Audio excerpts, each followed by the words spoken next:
Greetings and salutations, friends. My name is, of course, Charles Q. Banks, and I'd like to welcome you to another episode of Charles' Anime Episode Summary and Review of Gunsword Episode 3, entitled Heroes One More Time.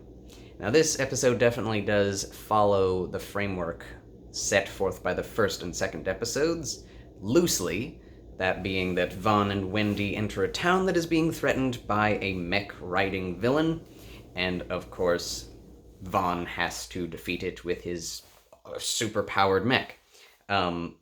This one differs from the last couple of episodes, though, because while the last episodes did not take themselves too seriously, and this show doesn't overall, this episode is not serious in the slightest. It is basically just a swan song or an honorary episode, just praising and remembering and having fun with the idea, the very thought and idea of tokusatsu shows as well as mech shows and anime and movies in general. So, Vaughn, of course, and Wendy stumble upon a town that they've gone to over a long period of time traveling without food or water, and Vaughn has collapsed. And he is taken up by a bar owner who is the daughter of one of the 5 guardians of the town, of Gloria, whose mother was part of El Dorado team of mech pilots. They call them armors in this show, which is not very original, but it's definitely paying homage to the entire mech genre. And there are 4 remaining pilots of the mechs that protected the city before that are now old men, generally, or middle-aged at least, who just spend their days telling old stories from the wars before, in which they played a huge part as the protectors of the town and city as mech pilots, which of course would all form together into one massive mech, just like in Power Rangers or, Gundam, I don't know. All these different mech shows are definitely referenced visually in this episode. Even Evangelion is referenced in this episode. So it's not really trying to further the plot of the previous 2 episodes. It's just paying homage to mech shows, which is really hilarious and funny and fun, but it also has this undergirding moral to the story, which is to respect one's elders and to basically respect veterans and to treat your veterans with more respect and more honor, and give more love to the veterans in your life, because even though they may be basically useless old men, it's because of them that you are able to exist and live, and with the freedoms that you have now. And that's definitely expressed about these 4 remaining pilots who just want another chance at being the heroes that they know themselves to be, while the younger generation of people in the town are all basically they just hate them. They just think, oh, you old fogies, you need to make room for the younger generation. But when the time comes, there's this, of course, crazy mustache-twirling villain. He doesn't have a mustache this time, but he's literally an evil professor who uses his skills, his knowledge, out in the boonies to build an underground laboratory in which he builds a giant mech, which looks exactly like an Evangelion mech, which is awesome and terrifying, with these giant metal tentacles. And he's just going to get his revenge on the town for not believing in his science, and his inventive skills, of course. Something we've heard of many times before, but this time Vaughn doesn't really step in himself to fight. And Wendy, of course, and everyone wants him to. Wendy knows what he can do, and just wants him to take out the mech immediately that is attacking the town. But, of course, he has to let the 4 remaining mech pilots do their thing, because he knows that if they're able to defeat him, they'll get their pride back, and the town will actually start respecting them again. And that's exactly what happens. They get their old mechs out of the mothballs. I don't know if you put mechs in mothballs. There's really no reason to. But anyway, they get them out and they attack the thing and they transform into the giant version of their mech, which looks just like a Gundam.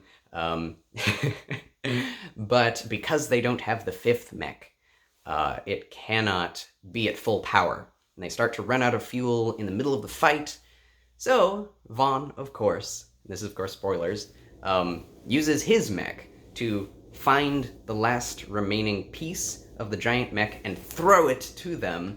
And right when they're about to be overpowered, it syncs up with the rest of the giant mech, and they're able to overpower the Evangelion mech themselves, and destroy it, and put the villain behind bars. And everyone loves them now, of course, but Vaughn and Wendy basically go on their way. And there's a lot more detail to it. I'm not, of course, giving the entire story. There's the backstory of the grandmother of the bar owner that picks up Vaughn, and how she was, beloved by multiple people in the Guardian group, the Eldorado Five.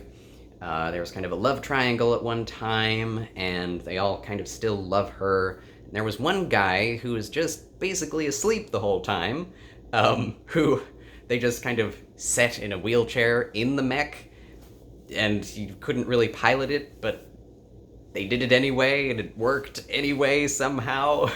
And, in any other show, these would be negative issues, where it's like, how the heck is he piloting a mech when he's literally asleep and unconscious? Well, it doesn't matter here, because they're not trying to be serious, they're not taking themselves seriously. This show is not predicated on logic at all, so far.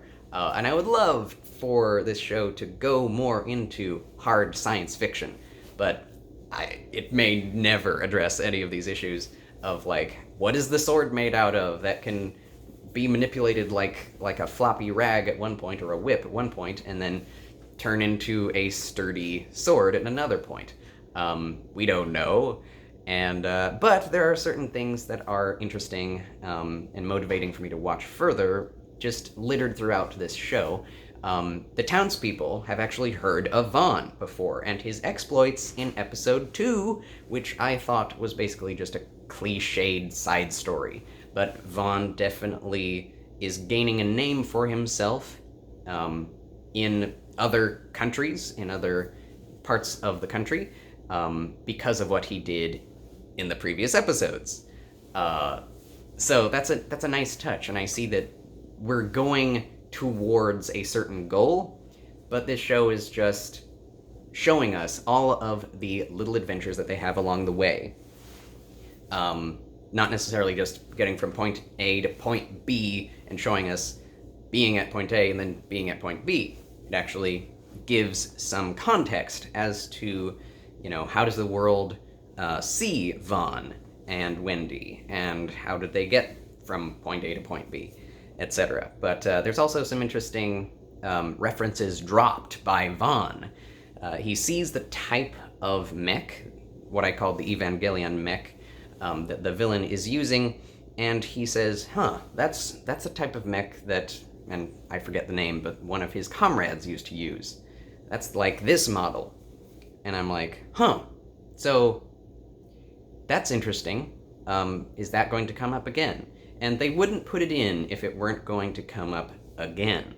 So there's something about this professor and about this mech that they fought that has something to do with Vaughn's past. And maybe all of the side stories in this show will end up being important to the backstory, or even the future.